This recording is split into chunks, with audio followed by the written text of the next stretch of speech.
Hey guys, what's going on? Welcome back to another Foundry review, and today I'm going to be reviewing the most wonderful movie, A Late Night with the Devil, and I'm here, of course, with my gracious host, John. John, how are you doing today? Doing well. I'm excited to be back here with the Foundry spooky specialist, I'm glad we're going to be checking this movie out. It's been on my kind of radar for a fat minute. I'm really glad I had the time to actually sit down and watch a horror film, which usually doesn't happen. And what an interesting movie that I feel like there has not been a lot of these films out there. I really enjoyed, I'd say, 3/4 of this movie. You see, I like the way you said that. I like the way you said interesting. Like It is great. very interesting. There's a lot of interesting things, and you go through the entire film waiting for a beautiful climax, and it And doesn't. there is no release. Like there's just Yeah, nothing. there's just not. You just gotta. It's like a horror movie where you got blue balls. When I don't think that happens too many in horror movies, but in this one, it definitely did. Yeah, yeah, it did. Yeah, I mean, I really enjoyed it. They did a great job with the aesthetics of, like what, late 70s, I think, with the whole Johnny Carson kind of feel to it. I really enjoyed it. I love like the whole like it's a Halloween special type of thing. And it was like kind of fun spooky, not like horror spooky, like a fun spooky for live TV at midnight kind of thing Mhm. like that. Night Owls. I love the concept of that. Apparently this movie got a lot of heat because they refused to hire artists for a lot of the shows, like kind of slides and arts and stuff like that. And the We'll Be Right Back screens and like Night Owls, Halloween special and stuff. Apparently, all that stuff was made using AI, which I had no idea. Hmm. Which a lot of people are not a big fan of because it's some simple stuff that could work, that could go to real artists and stuff like that instead of using a free program and whatnot, which a lot of people aren't a big fan of, which I agree. I think that is quite lazy for them just to be like, oh, we got a free program to make our stuff. I'm like, oh, that doesn't feel very professional or whatnot. But a lot of people are defending it, saying, well, it's a low budget film. They've got to do what they got to do. But That's kind of what I was like picking up the second like midway through the movie. Like it seemed like they kind of like lost like a lot of like their budget or whatever. Shit just kind of spiraled out. I agree. And I'm really happy they used a lot of practical effects for this film as well. I mean, everyone does a little touch up with CGI now with all their practicals, which is perfectly fine. But they used most of the time, like all practicals, like with the girl's face and stuff like that. There's a ton of hilarious screenshots of behind the scene photos you can see with the little girl where her face is just all fucked up and she looks like a monster, and it's really funny. It's cool to see. More movies need to be using those practical effects. I really enjoy it, especially horror movies, man. Practicals are over everything, They will always look better down the line. Always. But, I tried to avoid going to spoiler territory at the very beginning of this review. I mean, the music was awesome. The setup was awesome. The story was pretty good.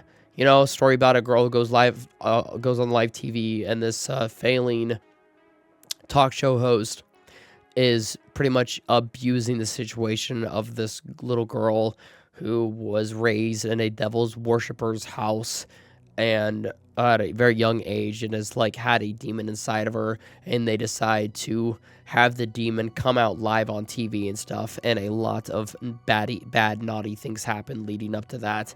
And he also has a dark past as well, which gets a rise out of the set demon that's inside of the girl.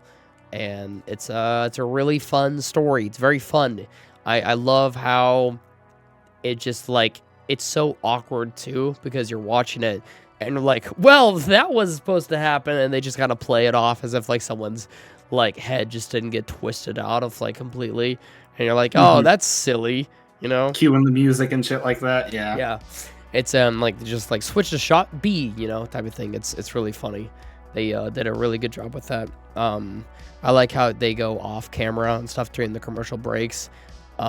Everything just felt very realistic with like it being in the late 70s and like the kind of talk show host and kind of Hollywood type of thing, and just like live TV.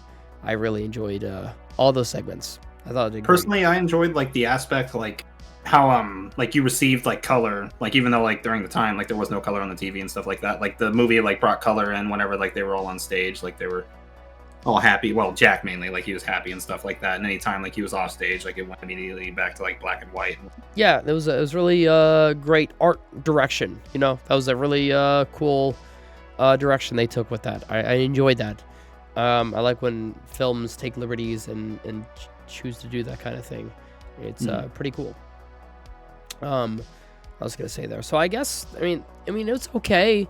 I mean towards the end there's just a really big letdown at the end of the movie,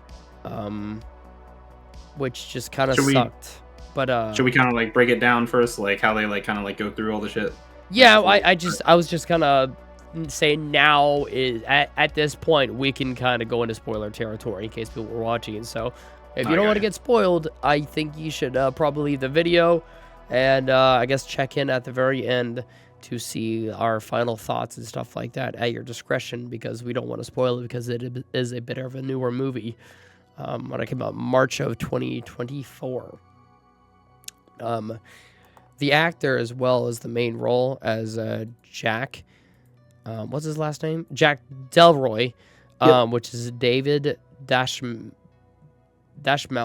I have no idea how to pronounce his last name, but he is the only notable face in this entire film that I recognize, which I know him from Prisoners for a second, and I also know him from the Suicide Squad as the Polka Dot Man, which is probably his biggest role. But yeah, he did fantastic in this. I was really happy to see him. He's a great actor and he's super charismatic.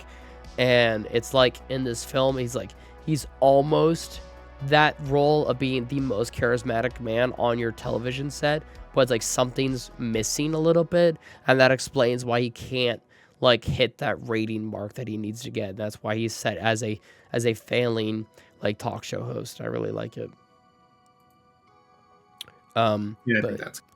Yeah, we can go and break it down and all the spooky moments and whatnot. I really was mad that the spookiest moment that they had for the entire movie was the dude pulling his own fucking guts out was just a like hallucination. I was really fucking mad about that.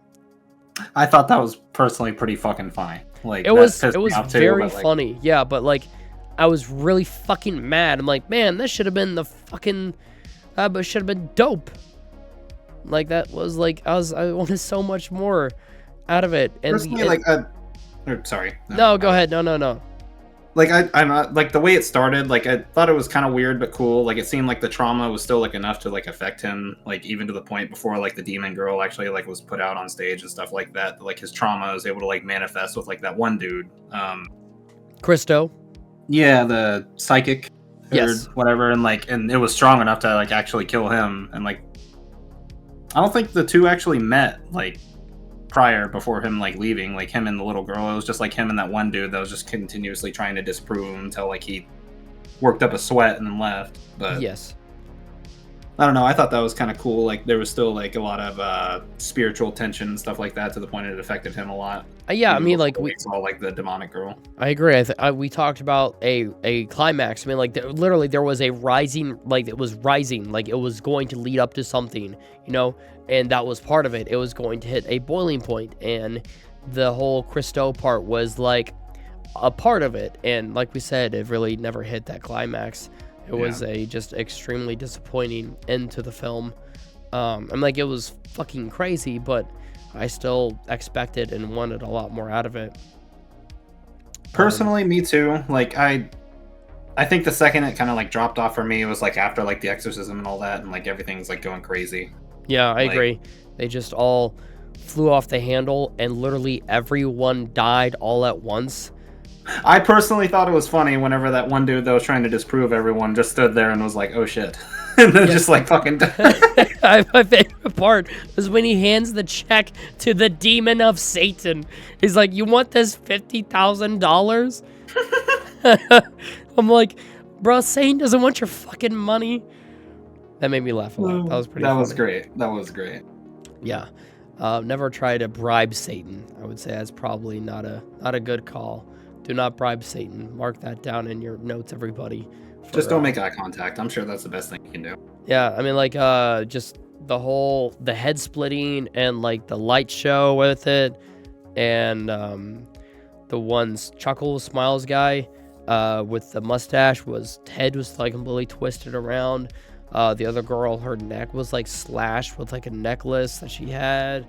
And we never got to really like see it, but like there was like kind of like hints of like people doing cocaine on the show, especially like the manager, right? Like he was constantly like chain smoking cigarettes and freaking the fuck out. Yeah, I think that was just like the high active like vibes of everything. It's like they wanted you to feel that anxiety within the show, and it's like, we need to get back to the show. Here's the constant anxiety. Here's the stress that all the people are feeling and the characters are feeling between these segments. And then you go to the show, and it's calming. You know, I really like the difference. That kind of atmosphere to it. Yeah. Yeah, cool. The contrast between both parts there was really nice. But you're right. It was like very high octane kind of energy between the television sets, like on the commercial breaks. That's what you're talking about, right?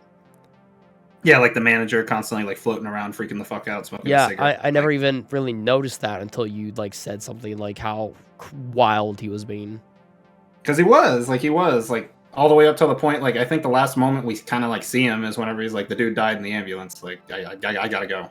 And he's like, he's gone or whatever. But yeah, at the very end, Jack imagined him opening the door for him. Really? Yeah, and then he ran through it. And then that's when it was like complete darkness, and then he was like tripping and stuff like that, and then he went through a huge delusion kind of thing. I mean, it was very weird. Like, I remember him like screaming at the end, like telling people to like stop watching and stuff like that. What he was saying at the end, he was saying like what the guy who disproves everyone, he was repeating what he said when he put everyone through the hallucination. Where he was like, snap out of it. He was saying like that term. Because he was like, snap out of it. Because he was like, please let this be not real. Please let this not be real, you know? Type of thing like that because of how gruesome everything was. Weird everything was getting. Yeah, I know immediately as well when they like sat down after The Exorcist, he had the knife in his hand. He set it down next to him. Like, that's not good. Yeah. Like, that's not good at all. I'm like, that's going to come back to bite them.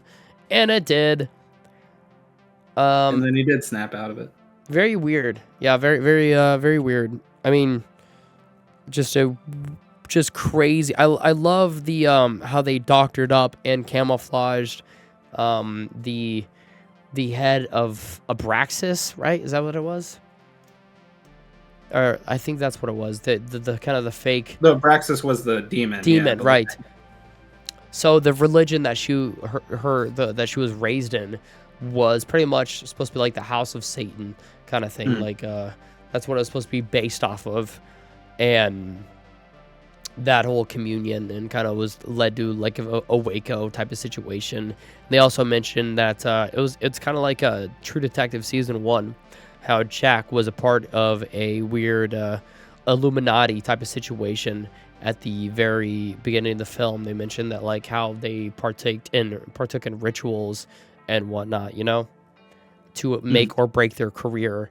And apparently, like, after 7 years later, after he partook in those rituals, 7 years later, his wife died. And I guess that was Satan was claiming his sacrifice that he made. He made a deal with the devil, and that was Satan claiming his sacrifice was killing many with cancer. I didn't really pick up on that. That's kind of interesting. That's cool. Yeah, because apparently 7 years is the time that it takes for Satan to take his end of the deal, or I guess bargain. Which is kind of interesting and weird because, like, if he made a deal with Satan, like, did he say, I want to be the second best talk shower in the business? And it's just like, Satan, you didn't even hold up your end of the bargain either, dumb fuck. Part of me wonders if he was just like, I want to be the best or whatever, but he didn't really like know the price until like the price was like going, and then like he still had like the potential to be the best, but like he was losing like his motivation as well. Yeah, I'm like, there had to be a bit of like, I don't think he literally knew that he was making a deal with the devil, but he definitely should not have been meddling with things that he was unsure of, like in those rituals. It was really interesting in the first exorcism bit when Abraxas has taken over her body. They look over at Jack and like, hey, it's been a while since I've seen you in the tall trees. And I remember I had to rewind the movie with who I was watching it to show them to like, hey, like this is what they're talking about. They're like, oh, I'm like, yeah. I'm like, that's what they're talking about. Otherwise, like that was such a small little hint there, if you could remember from the very beginning of the film. But That's pretty cool. Yeah, because they mentioned it very briefly, saying like, oh, as well, like there's a lot of, I mean, like, I think the guy who disproves everything, he did mention it for a second. He's like, oh, how is all those rich people orgies? You know, he made a joke out of it, saying, because it's like some weird Illuminati type of thing like that, like some boys club that people partake in, which is like a known kind of stereotype. I don't know how true it is, though. But yeah, the gore was pretty freaking dope. I mean, it was very anxiety inducing because you had no idea where it was going to go next. I love the idea that like they had exorcism on live TV, and like that is so taboo, especially like for the late 70s, you know, like of how many people in that era would have so many issues with it. And I just really didn't like him going through like all the delusional episodes there at the very end, and then seeing his dead wife saying like, oh, please put me out of my misery. And he's like, yeah, babe, for sure. I'll stab you in your heart with this sacrificial knife. Like, because this is totally real, because I'm not imagining every bit of my life right now. You know? And then he wakes up, and it turns out that he stabbed the little girl that had the demon inside of her, and the TV's still rolling, and he just killed a little girl on live television type of thing, and it's just like, what the fuck, man? And it just like, and it pans out, and it's over. And it's like, damn. You hear like the police sirens coming, and like everything's done. Yep. Yeah, I'm like, that really sucks. Like, yeah, he'll be famous forever. But I mean, like, damn, that's wild. But I mean, like, that's crazy. And like, that's an ending for sure. But I definitely I feel like we could have got there a little bit before, you know? I feel like something better was supposed to happen, but I don't really know what. I agree. It seems like I said, they lost like some of their budget like midway through or something, and like just a whole bunch of wild shit started happening. Maybe so. I mean, like I really enjoyed the timepiece. I mean, like that's what it was. It was something that took place in the late 70s. Makes me very happy. Because of this, I really had my eye on VHS 85, which I've not seen the VHS movies in a fat minute, so I'd love to go back and watch those. But I mean, like it makes me want to see another timepiece in the like 80s or even 70s. Like I love that type of thing, like the like some of the Insidious movies that took place like in the earlier years type of thing. I guess Michael Ironside is the voiceover and narrator for it, which makes a lot of sense. God, he's only 74. He's from Scanners and Total Recall and Starship Troopers, in case anyone's wondering. Yeah, but did you know about the movie on its first release? I guess like the first day, it made $666,000. That's not a lot. Ooh. No, it's not. It's but I mean, like I don't know what their budget was. Let me try to see what their budget was if I can find that out.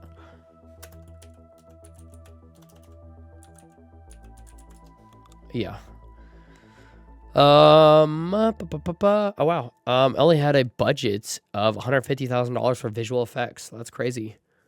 Oh wow. So they actually like kind of quadrupled profits. Yeah, I guess total it's grossed $11 million worldwide. That's a lot of profit right there.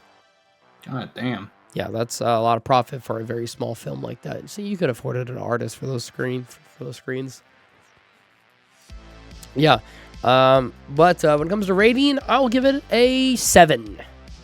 That's kind of gracious of you. I'm probably gonna do a 6. Really? Yeah, I don't know. Like we said, like big old horror blue balls. Like you kind of pissed me off with that. Yeah, I can definitely see that. So we'll probably just drop it down for a Foundry 6.5 there. But very glad to be back here with a spooky specialist. Hopefully we'll get some more spooky horror reviews for you guys. But we shall see you later on the next one. But until then, bye, you guys. Bye.